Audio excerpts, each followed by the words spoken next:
Hi there, welcome to this short video in which I am going to review this capture card which I bought, the HDMI capture card, £17.99.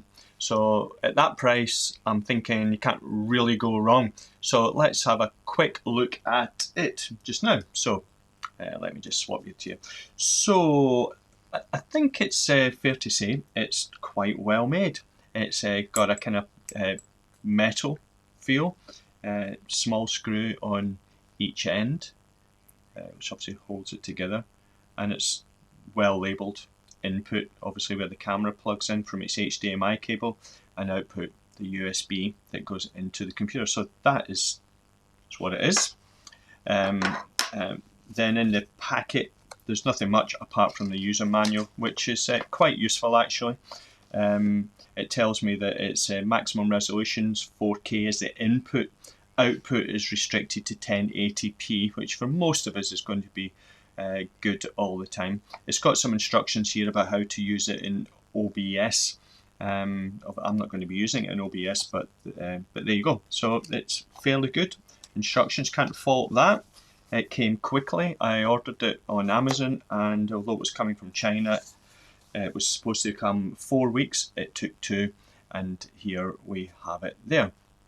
So what I'm going to do now, I'm just going to switch back to this camera so that you can get an idea. So this is my Panasonic G7 going through, let's just say, a much more expensive video capture card. In fact, it was pushing 8 times the cost of this little one. Now, I'm not comparing it because I think it's apples and oranges, as we say here, you know, in the UK. We're comparing 2 different things. The more expensive card that I bought has a pass-through HDMI, so you can pass through to a monitor or something. It's also got audio in and out, so it's a completely different thing. It's about 5 times the size of this, and it's sculpted aluminium, so it's a nice piece of kit. So I'm not really going to compare it with this, but what I am going to compare is what does a video output from the camera through the card and into this eCam software that I'm using just now, whether there's any noticeable visible difference. So this is you can see me on the camera. So what I'm going to do now is I'm actually just going to pause here, and then I'm going to swap out the card. So just give me a second or two. So as I say, this is through my expensive card. You're seeing me at the moment. I'm going to pause, swap the cards around, and then restart the video. Hi there, sorry about this small delay. Here we are. All I've done is simply plugged in the little card and plugged my HDMI lead from my camera in, so it seems to be working. Visibly on the screen here, I'm getting a little bit of delay. I had to fiddle about a bit with the USB digital audio. So this this camera is just described as USB camera.